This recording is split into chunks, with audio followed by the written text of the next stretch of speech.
Hello and welcome back to the On The Slab Horror Show, the show that we bring to you each and every Friday night. Why I do this on a Friday night? Because Friday night is horror night. That For our guest tonight, I'll have a quick run through. On a Friday night on free-to-air TV over in Ireland, we used to have a channel called Channel 4, and at 10 p.m. they used to show all the classic horror movies. Only on a Friday, only about 10 o'clock after the watershed. So we put this out at that time just as a little tribute to that. So, uh, yeah, we tried to keep it as old school as we can. Yeah, cool. uh, Very cool. and then obviously Sky now have Sky Horror, and there's so many horror channels that just do horror. So it kind of takes it away from it a little bit, but that was how we had Yeah. it growing up. We got all the classics: Nightmare on Elm Street, House, Halloween. Brilliant. We used to have Up All Night, our USA, TBS, those were the horror channels that had the 10 o'clock and on. Was that Or I know now. Svengoolie and stuff? Yeah, Svengoolie and then Joe Bob Briggs and Rhonda Shears. Mm. I Those were was the I big was ones. I was generally surprised at how long Joe Bob Briggs was going along. Didn't I realize know. it was that long.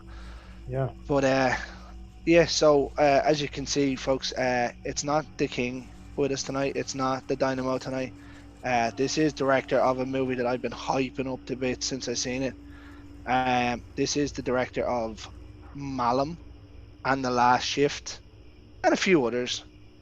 This is Mr. Anthony Diblasi. How are you, sir? Great, man. Thanks for having me on the show.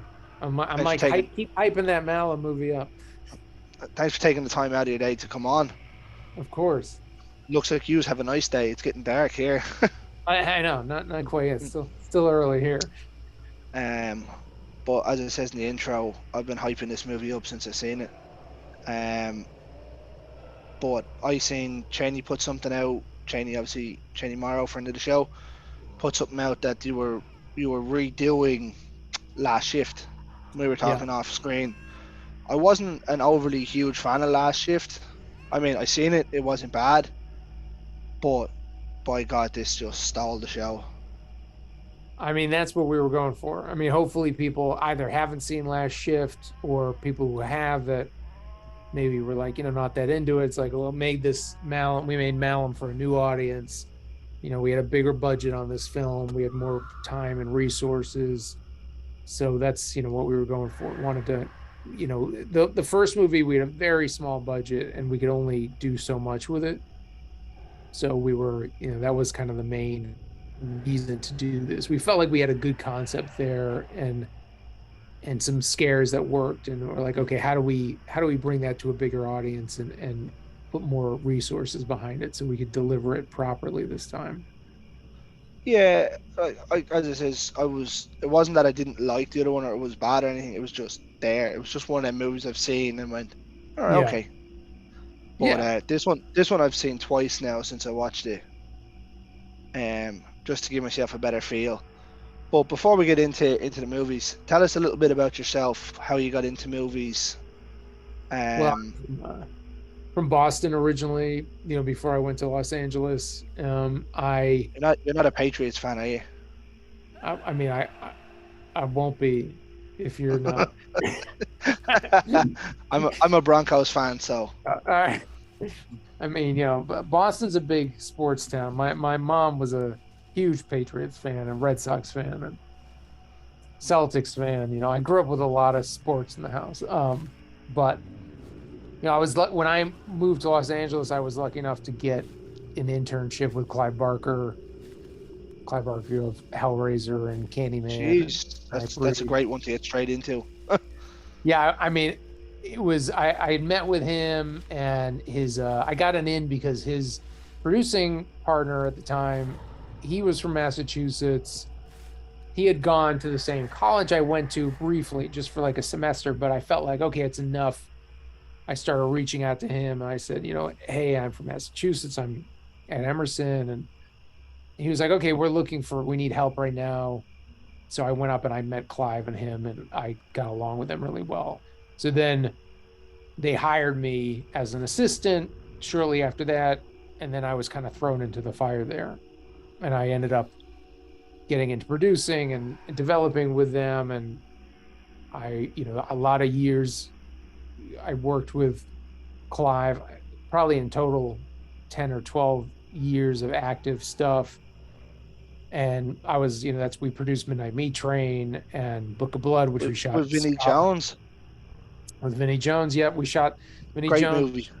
We shot that in LA, and then and that was a lot of years getting that off the ground because it was, Yuhei Kitamura directed it, and it was, he wanted it to have, it was a pretty sizable budget because there was a lot of action in it, and that, that's a movie that today I think I'm proud of that movie. It's got some Vinny's awesome in it, and It's got a lot of cult following, cult love, doesn't it?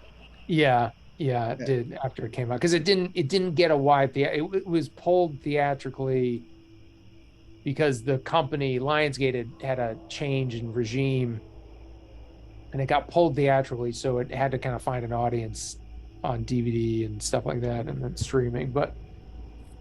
But then we shot Book of Blood in Scotland, With and Denzel. Oh no, Book of Blood. No, no, that's Book of Eli, isn't it? With Denzel. then, yeah, Book of Blood is they actually just did another version of Book of Blood for Hulu that came out last year, I believe. They tried to kind of reboot it again. It's all based on Clive's short stories, the Books of Blood. Oh, And then the first film I directed was a Clive Barker short story called Dread. And that's kind of when I segued to directing.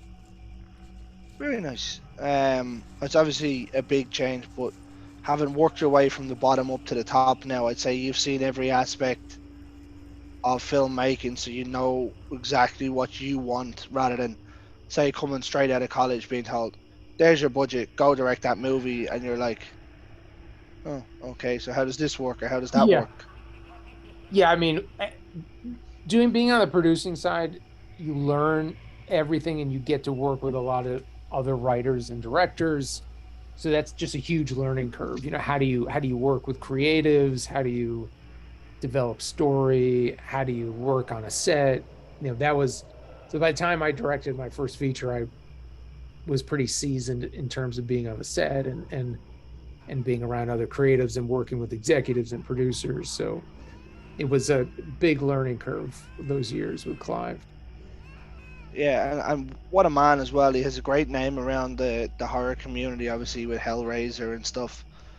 Yeah. Um, and I've heard from a few people that have met him that he's just an all round good guy. He's a super good guy, and he takes the time whenever we did signings or book tours, he'd spend so much time talking to his fans and drawing pictures for them and kind of answering all their questions. And yeah, he's a very down to earth good guy. And even with all the trouble that happened, obviously off the back of Hellraiser and stuff, with the copyright laws and stuff that had happened, he still maintained the love for everybody. He didn't become bitter. Yeah, He just kept going. Um, yeah, so that's a real testament. But that's obviously a different person. yeah. This it's up to yourself now. So you've come off producing, you've gone and made Dread. How did you find that? It was great. I mean, we had it at Fox. It was at Fox Studios for a long time, and we were developing it with them. And they wanted to make it a PG-13 movie, kind of like a college slasher film. And it was a nightmare for a lot. It was about 3 or 4 years of this just development hell. And when we got the rights back, I said, let's adapt it as close as we can to the book and just make it feature length and fill it out, but not lose anything that's in the short story. Because they always wanted to take out the things that made that story what it was. So in the writing All the process, Clive Barker stuff. all the Clive Barker stuff, yeah, and that's how because Clive stuff is not mainstream. It's it's either too dark or too off the Risque. wall. Yeah, and and Dread was the only non supernatural story he had written at the time, so it was unique in that way. So I was, and I felt I was closest at the time. I was closest in age to the characters that were in that story, and it felt like I related to them a lot, just being not too far out of college, and so it was great. And also we shot Dread in London, and because we were working with a company called Matador Pictures, and we made 3 movies. We made no, sorry, we made 2 movies with them. In the, like I said, the first one was in Scotland, and the second one, Dread, we shot in London, in the London surrounding areas, and that was good because Clive's from the UK, and it was good to kind of be on his stomping grounds for that, and it was a very cool experience. I mean, I spent about a year in the UK when we did that. That's it's great. I actually used to live in London for a little while myself. I mean, the When I was lack of younger. sunshine is tough. I mean, if you think that's bad, you should see Manchester. It's dull, it's grey all the time. All the time. But sure, that's again, that's a different thing. But yeah, well, as I says, I'm based just outside Dublin in Ireland, so we get the same weather England do. Yeah, Uh, yeah. now You get sun though. the last few days here now has been I've been cooking, so You've been it hasn't been good. cooking with the weather. Has it been hot? You've been cooking inside. Both. It's been Oh, roasting, oh proper wow. All roasting. right. Sunshine Um, too. yeah, absolutely. There you I go. got scorched 2 weeks ago, sunburned. Survived 2 weeks on holidays, and I still got sunburned here. Yeah. Sure, I got you. happens, doesn't it? Yeah. But like, and then obviously, as you says, you've done the movies with Clive, and then you've gone on to do Last Shift. So tell us a little bit about that one. I had made a couple movies with the producer who was my producer on Last Shift and my co-writer on that, and also my co-writer on Malum.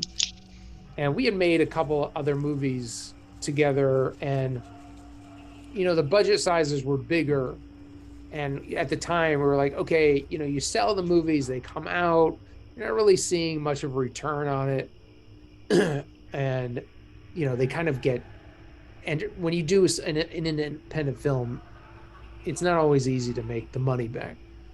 So I said with Last Shift, I was like, I want to do something really contained that was very sound driven, very sound driven, and something that would be essentially my first horror film, because Dread is more of a psychological thriller. And I had hold on one second. My wife Yeah. keeps calling. I don't even know how this could come through. Um, it was a psychological thriller, and I made some supernatural movies. But I wanted to make a movie with Last Shift that was just really meant to scare people, meant to be like a 90-minute ride that wasn't a lot of backstory, wasn't a lot of burden for the audience member. Just wanted to just kind of scare the hell out of people. But we did it on a very limited budget, and we also shot it in 10 days. So it was a very small production. Yeah. So there wasn't a lot of room for error, So, and that was my 4th feature that I directed.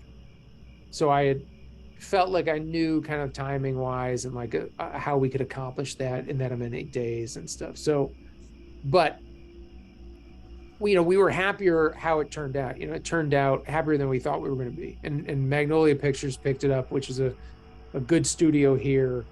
But when it was released, it was released not to the biggest audience. I think they didn't put a lot behind it, and it I think over the years found a much larger audience.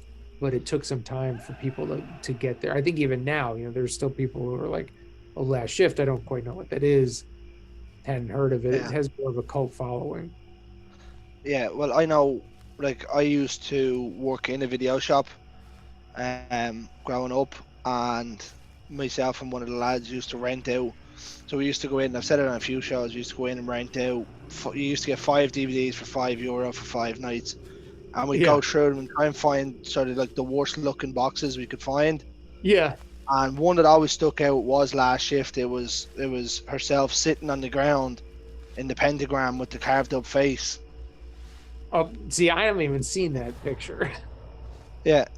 And it's like, yeah, I was like, you know what? One day we eventually got to it, and I was like, you know what? Yeah, we'll take it.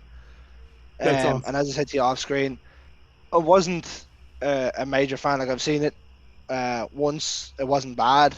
Yeah. It's just there. It was just one of them movies. No offense. No, of course not. Like I like to straight shoot with people. If they shoot me, give me something to watch, and I didn't like it, I'll tell them. Yeah. Um, Malum or Last Shift for me was just there. It wasn't Yeah. bad. It wasn't great. It was just there. I want to see this cover though. I've never seen that that cover for the last shift over there. I'll have to look it up. Yeah, well, all the video shops over here are gone now, so I can't even Yeah. go looking for you.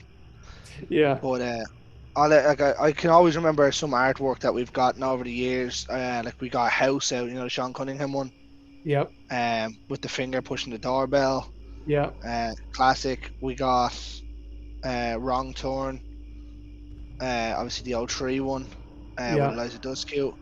We got Dog Soldiers. I don't know if you've seen that one, have you? Oh yeah. Yeah. I love that movie. Yeah, yeah. There was loads of them that we got over the years, but it was great for me because I got to watch so much. Even some of it was like obviously trash horror and stuff, but Sure. like it was great because I'm Yeah. watching these things and I'm watching different styles and stuff. But like as I says, Last Shift was there. Yeah. So what came after Last Shift? Last shift I did some TV stuff and then I did a horror film called Most Likely to Die, which was a Netflix movie, which is my kind of homage to 90s slashers. It's very much cut from the same cloth as like Scream and I Know What You Did Last Summer and even movies like Valentine. It was of Interesting. I that haven't seen that one. Valentine or Most Likely to Die or Valentine. Yeah. No, I've seen Valentine, but I haven't seen Most Likely to Die.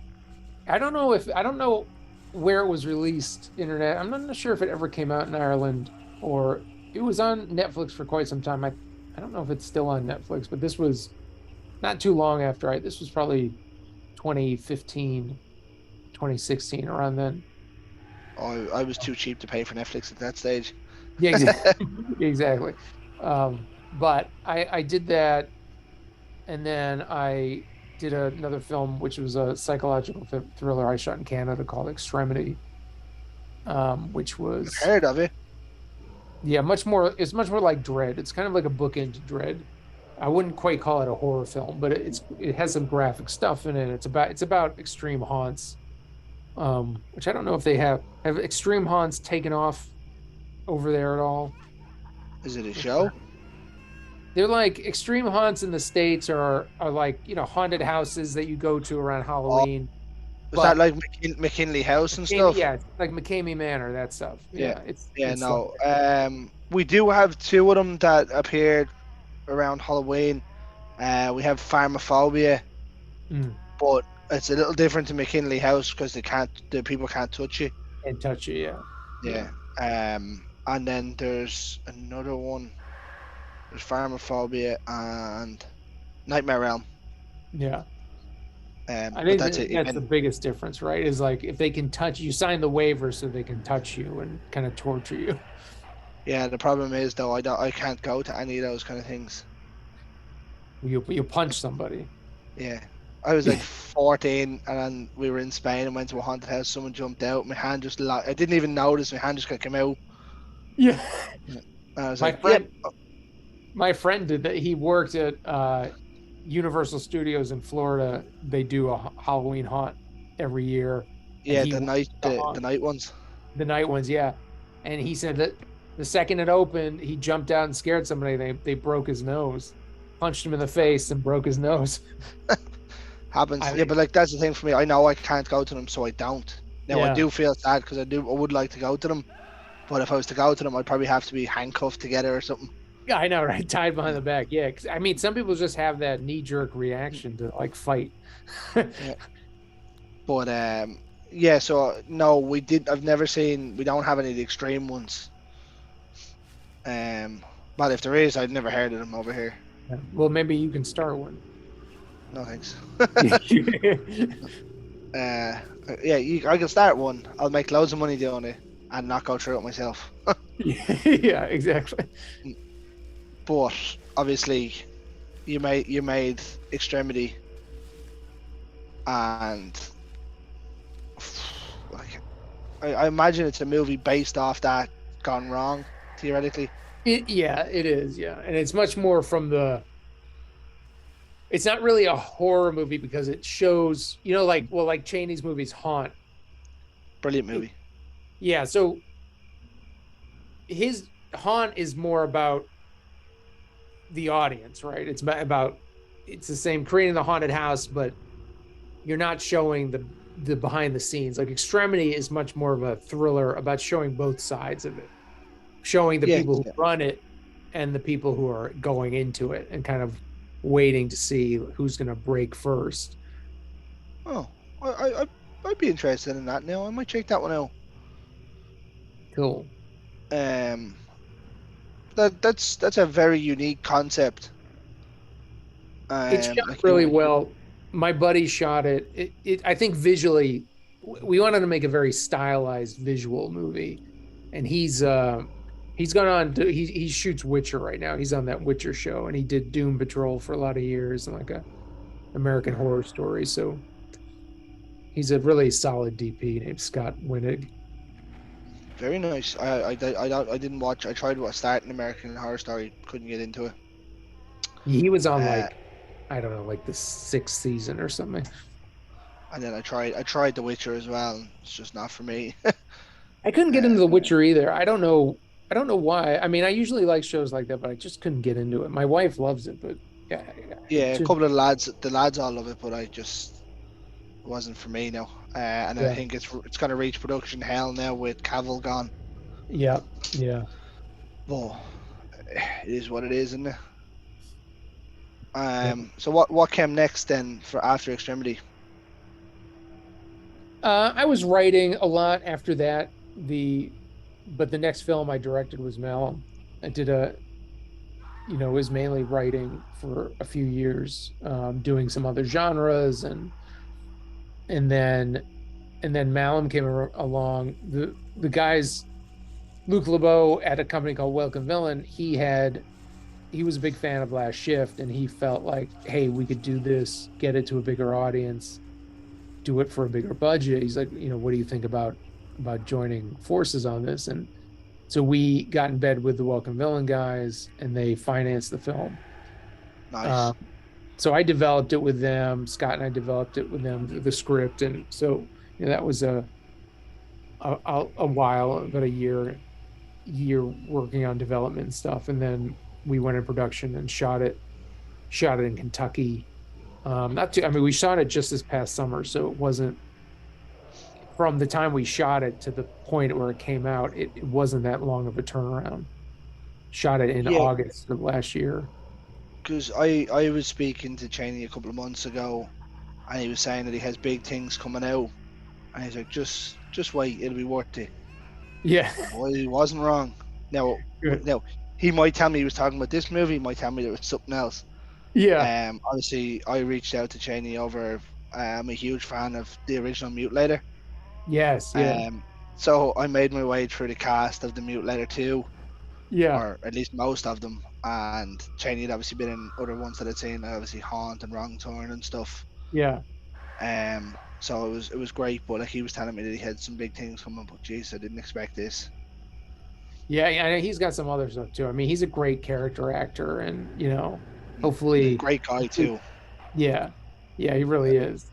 And hopefully, we do a sequel to this. If we do a sequel to this, he'll have a much bigger part in the second one. That's it, confirmed. Yeah, that's it. Confirmed. He'll hold me to it. Yeah. But obviously, Malum again, like last shift, it's a slower burn, and I know Yeah. that's not for everybody. But Jesus Christ, you got to give this a chance because once it gets going, it ignites. Yeah, I think that was the kind of the pace of it. So, and I maybe that's due to the first one. Like we wanted to have some callbacks to the first one, and the first act has that kind of slow burn feel. But then, yeah, you get to a certain point and it's just nonstop after that once It's you kind of probably get to what, the what mark. what would you say? Probably about 10 minutes. See, I don't want to give away too much. 10 minutes after she gets locked in, maybe Yeah, probably. it kind of kicks off, and by locked in, Yeah. I mean the other officer leaves. Yeah. And it's just kind of nonstop after that. But like even the harrowing chants from in the background, brilliant, just brilliant.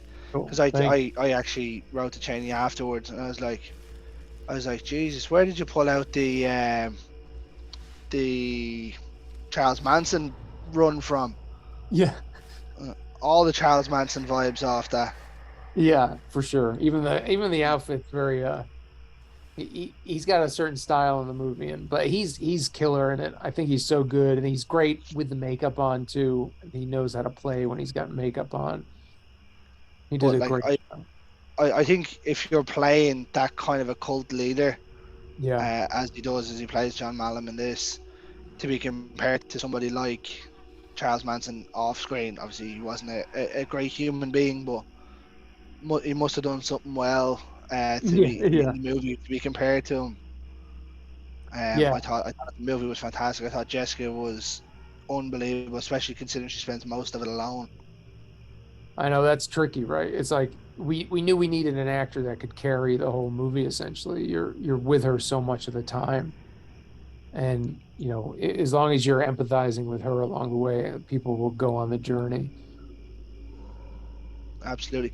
I really enjoyed it. As I said, it's a slower burn, and normally I'll find myself kind of going, something has to happen soon. This one, for the first half hour, I was sitting there going, I can see where they're going with this. You can tell Yeah. it's gonna get bad along the way. And boy, I wasn't wrong. Good. It lived up to the expectation. I think, yeah, I think if you can feel that kind of creeping sense of escalation, right, that takes It you was to the end.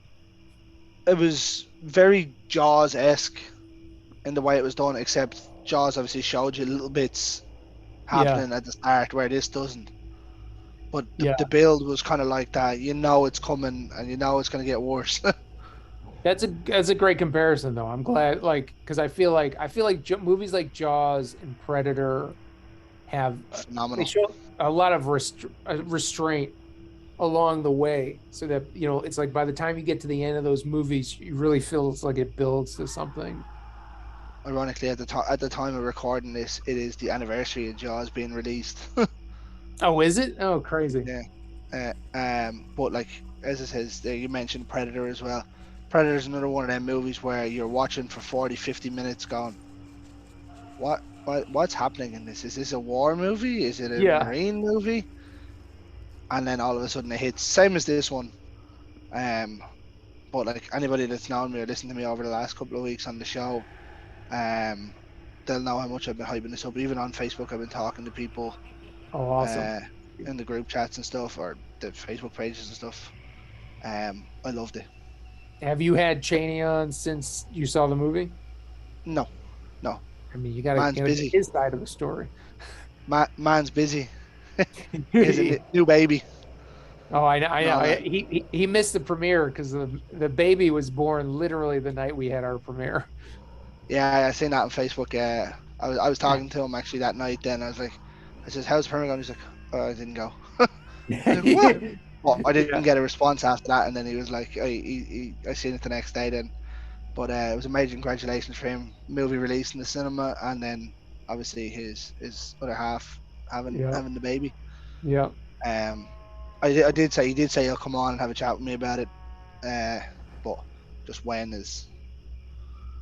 yeah. is the different side. But obviously hadn't had Cheney on before. I was like, I wonder if I reached out to the director. Yeah, Might be a different take from obviously. I do a lot more with actors and actresses than directors. We've had a few directors on, but to get the other side of the camera's view is uh, is a yeah. different story, especially if you're a writer director as well. But all the hardship that goes into it. It's not all fun and games for the actors. Yeah, I wouldn't say so. It's not all fun Yeah. and games to make a movie, even though it looks it. No, I know it's tough, but it's rewarding. But it's like you always feel like you're behind. It's like you're always wanting to do more than you can in that amount of time you have, and having to manage that along the way. And where we shot, it was summertime, so it was extremely humid in Kentucky at the time. And we didn't have air conditioning in that building because we shot in a police station that had been decommissioned. It was probably about 3 years empty, So it's and actually a legit police station. it is, yeah, yeah. Which Nice. why we shot the first one in the police station.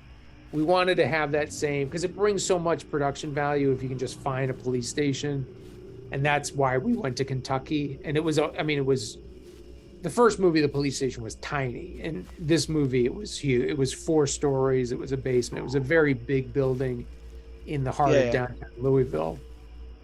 But there was no air conditioning in the floors we shot on, so we had like trying to pump in cool air, but it just smelled like death in there. And you know You're going Tobe Hooper-esque there, were you, from Texas yeah, Chainsaw, making the heat make them all go mental. yeah, exactly. I mean, Just- it works. yeah, you gotta get everyone on edge. Yeah, but as I says, okay, I don't want to go too much into it, obviously because it's still relatively new. I don't want to spoil it for people.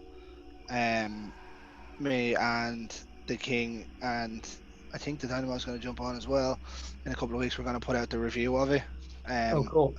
Normally we like doing it early, but for certain movies, I don't want to spoil it before people get the chance. Obviously, it's a lot harder to find in Ireland Yeah. because it hasn't been released in Europe. Obviously, I got a friend of mine sent me his VPN, so Well, soon enough, it will be out uh over there, so they'll absolutely. release it. So what I might do is I might hang on until it comes out, and a few more people over here have seen it. But there will be a review. But for me, I can tell you. So what we do at the normal end of a review is we'll give it a rating out of 5 slabs of me. You're Yeah. getting a full on 4.5 from me. Well, excellent. Hopefully we can win the other guys over too. Yeah, yeah, absolutely. As I said, it's just harder to find it over here at the minute, and like when you're doing indie movies and stuff, we don't like streaming them, Yeah. Yeah. because it takes away from obviously yourselves and the actors and stuff. Yeah. So, I'd have to imagine to come Halloween they'll probably have it out oh, internet. absolutely. Well, I say absolutely, but I'm not the production company. Um, but just before we wind down, tell me a few of your favorite horror films. I mean, I grew up I watched movies. My dad is a big horror movie fan, and he watched a lot of horror, before kind of the first horror movie I remember watching was Night of the Creeps, or sorry, no, Good movie. Creepers. Night of the Creeps and Creepers and Nightmare on Elm Street. I always loved Nightmare on Elm Street growing up. That was my first movie, my first horror movie. Yeah, when you were like young and absorbing I it. I was 11, maybe 12 years of age, Yeah. and in my ma's house, I used to sleep in the attic, and I knew the third and fourth step on the stairs down creaked, Yeah. so I'd go over them to get down. I snuck down the stairs. There was always three movies my parents told me I could never watch. Exorcist was one, Yeah. Nightmare on Elm Street was one, and The Texas Chainsaw was the other one. And Had to for watch them all. to this day, I don't get it. I don't know why I was told I couldn't watch them, but Yeah. um, Parents I think it's remember gonna like have some effect on you. it did. I remember sneaking down the stairs, and Nightmare on Elm Street was just starting. Where Tina is in obviously the boiler room, and you think she's going to be the main girl, Yeah. and I was just hooked from there. But the one scene that always stuck with me from that original one is, when he's coming in the alley and he's like this. With the long arms, yeah. Yeah, it was That movie's brilliant. I mean, that movie's awesome, and it's still awesome today. I mean, it holds up so well. And Oh, absolutely. Now like when she gets some of it's me, I but mean, when she uh, gets torn apart on the ceiling, which is getting all shredded, I love that scene.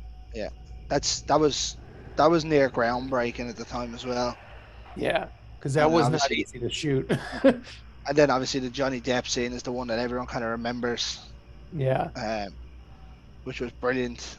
And then obviously you've got the battle, you've got the great John Saxon in there too, kind of holding everything together. But that movie dawned an icon, really, didn't it? Yeah, yeah. Now one Um, and one and three, I love three as well. I think Dream Warriors is such a good oh, it's movie. great now. Yeah. Two, I'm not a major fan of two. I think it has its issues. Two, Four was fun, five was fun, six was fun, and New Nightmare was brilliant. yeah, New Nightmare was great, and it really reinvented it. Two, two's kind of tough because I really like the music in two because I one had a more synth score and two kind of introduce the like Music, proper the music. And then I also loved how he looked in part two. I thought he had that his face looked more hag-like. I really liked his look in he part looked two. more battered and sadistic Yeah, yeah. into three. Then he started to get the sense of humor and he became the puppet master. Hmm. But I don't know whether you've had the chance to check out the Screenbox documentary, have you, on Robert Englund? No, not yet. I just watched the trailer a couple days ago. Is it good? Uh, I sat down. I got to sit down with Gary Smart, director, a couple of weeks ago.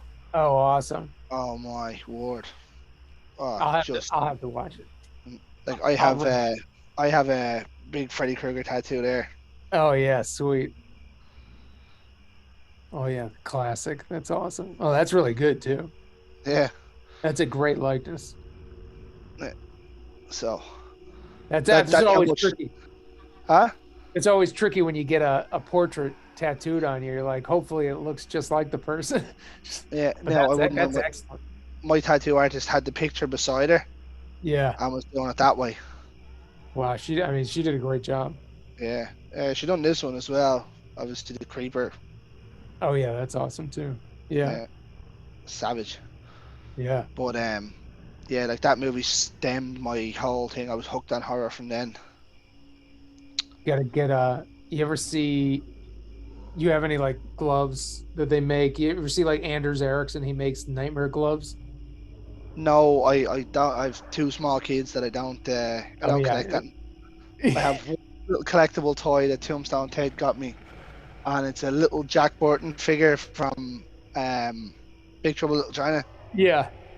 Yeah, that's it. That's all I own. Yeah. You don't want them getting their hands on a Freddy Krueger glove. No, no, no. My my son is 6, nearly 7, but because he plays Roblox, he knows all these characters. Yeah. But like he knows what certain ones. Like I have a bracelet tattoo Yeah. with stuff on it, and he knows what some of them are. Oh, that's cool. With all like And the I'm like, weapons. yeah. So like I have Mutilator, Trick or Treat, Jeepers Creepers, The Shining, Blade, Nightmare, Chainsaw, Pennywise, Scream, Jason, and Michael on it. That's awesome. Yeah. But like he knows what some of them are, and I have obviously T-shirts that we've gotten from the likes of Fright Rags and stuff. So like for When does me, he? it's gonna be great when he gets a bit older to watch with him. Yeah, that's what I was gonna say. What age does he get to watch Nightmare on Elm Street? Um, I don't know, maybe 10 or 11. Yeah, I was 8. I was 8 when I saw it. I mean, it definitely Eight. gave me nightmares. Yeah, I saw it when my parents rented it when it first came out on VHS. I was 8 years old. Nice. In the red box, was it? Yeah, yeah. Yeah. So I it was. think like I knew I was winning as a parent during lockdown. He came up to me and was like, "Can we watch a movie when the baby was asleep?" I was like, "Yeah." So I says, "Go over and pick a DVD." Comes back with the Ghostbusters collection. I was like, "You're gonna be all right." Yeah, yeah. He'll be fine. These are Yeah, good. yeah. No, but he likes the likes of Goosebumps and the kids kind of horror hocus pocus and stuff. So I'm like, yeah, great. Yeah, it's good. So I'll edge him in towards other things. Yeah, exactly. Almost But there. it's grand. But like for me, before we close out the show, do you have anything else upcoming that you'd like to promote? Well, we got the Writers Guild is on strike right now, so I have some things that my wife and I are writing together, so we have a thriller called The Step Counter that's going out, which is kind of like a Hand That Rocks the Cradle type of film. Oh, that's rough. Oh, that's rough. It's Uh, you don't like DeMornay, classic DeMornay? no, no, I mean it's good. It's just a Oh, all right. rough movie. Yeah. So there's babies involved. Uh, it's like what happened to Baby Jane when that comes on. You're like, I Yeah, know I'm gonna exactly. watch it, but I'm not gonna like it. Yeah. Yeah. Uh, Yeah. So But that's probably up next for us. oh, very nice. Obviously nothing set in stone with it yet. Yeah, no, not yet. We'll see once the strike is over. Any sign on that stopping now? I think at least it's going to go till August at least, just because of the way the contract is. Like SAG is up as well at the end of June, and that will take through July. So I think, but by the time the writers get back on the table, it's going to be August. So hopefully August at the earliest. And obviously hope it works out for everybody as well. Yeah. But it is what it is. I can't say because I haven't really been following it now. It's been happening, but Yeah, I mean, I we're getting to that stage now where like things are kind of shutting down because they can't work anymore. So that unfortunately for fans, right? It's like things just get delayed. you know. delay after delay after Yeah. delay. We've seen it before. We'll see it again. Yeah. I'm just glad this made it out earlier than Yeah. that. Yeah, exactly. Uh, but Anthony, thanks very much for taking the time out of your day to come on. As I says, the movie was fantastic. Thank you. Thanks for having Um, me. and we wish you all the best with everything else. And if you ever want to come back on, you're more than welcome to come back on anytime, even if it's just for a normal chat about horror rather than your own work. Cool. Yeah, would love to. Thank you. And maybe one of the times, if you do, we can get the rest of the lads on. We can have a difference of views. Yeah, exactly. We'll get Because I Cheney. have I have some out there views on We'll see. on certain classics that the king would know about and everyone Yeah. that listens to. But before we go, I have a question that we ask all guests. I don't know whether you've seen some of the back catalogue. American Werewolf in London. I take it you've seen it. Yeah. Yeah, for sure. Dog Soldiers. You said you've seen it. Yep, for sure. Which one's better? Werewolf of London for me. Well, so I'm just gonna end this now. I mean, I you and grew the I king, grew you up and the with king that will get movie. on just fine. I grew Uh, up with that one. yeah, no, like for me, it's a close. That's in second. I have Dog Soldiers as the best werewolf movie. I mean, it's a fucking great movie. Yeah. Yeah, I actually had the chance to sit down with Neil Marshall a few weeks ago as well. Oh, excellent. Yeah. Yeah, that was something else. I mean, He directs two of my top 10 horrors that I'll watch, Descent and Dog Soldiers. and Dog Soldiers. Yeah. Yeah. Both Yeah, fucking excellent movies. yeah, two very different movies too. Yeah. Yeah. But yeah. So I'll leave you to Carl. You can deal with Carl from now on. Okay. All right. Yeah, you want to be on the Carl side of the ship. All right.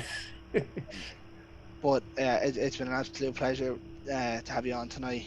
And I will close this out the same way I close out every Friday night.